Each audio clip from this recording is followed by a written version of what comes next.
Now let us study more about Swadeshi movement. The Swadeshi movement's main idea was to oppose the British rule, and they wanted to encourage ideas of self-help, and they wanted to encourage the Swadeshi enterprises.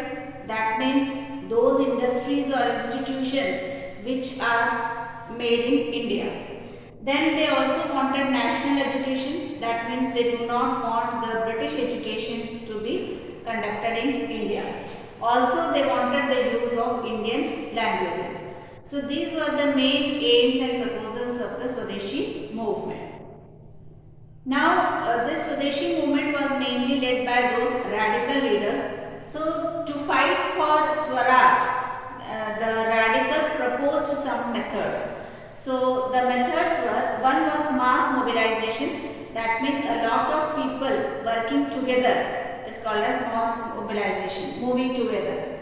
Then boycott of British institutions and goods like the British clothes, British shoes, British liquor, and all those things which were made in British factories should not be used. That is called as boycott of British goods.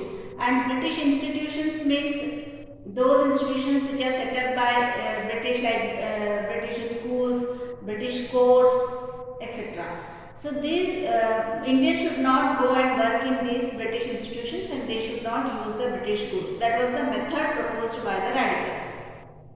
Moreover, this all may include revolutionary violence, and the radicals supported this revolutionary violence, and they said that many of them thought that sometimes it is necessary to overthrow the British rule.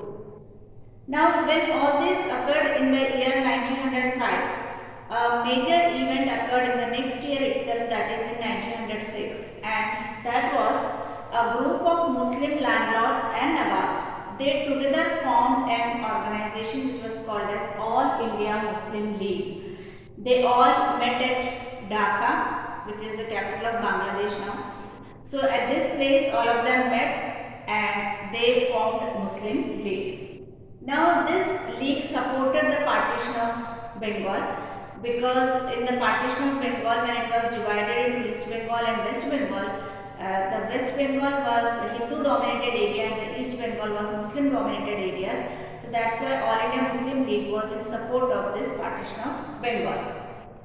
Now they wanted that separate electorates should be given for Muslims. That means there should be separate area from where only the Muslim voters will choose the Muslim leaders.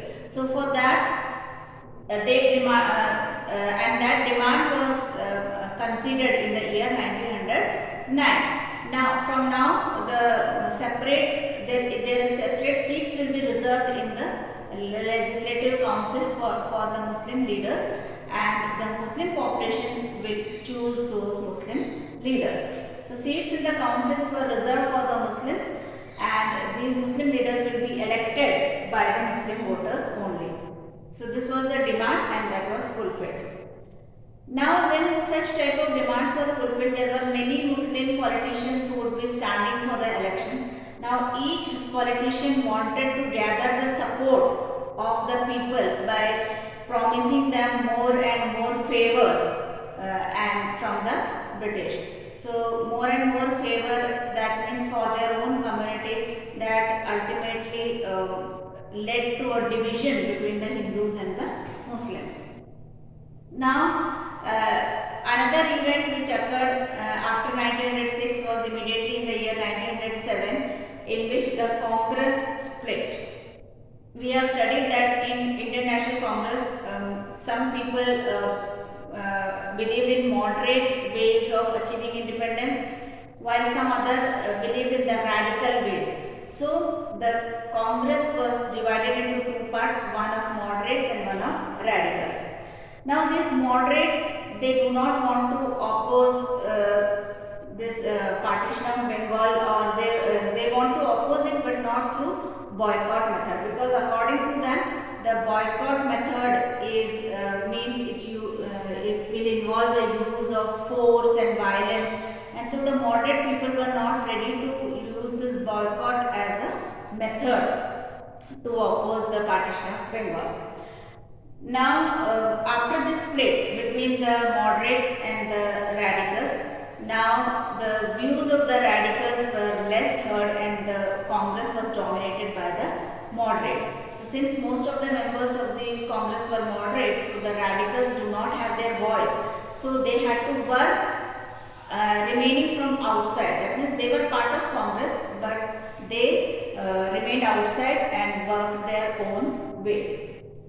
And as we have studied that Bal Tilak was also a radical leader, so he and his followers worked from outside. Now, but this difference between the moderates and the radicals was combined, and this split came to an end in the year 1915, and both moderates and the radicals united in December 1915, and they decided to work together.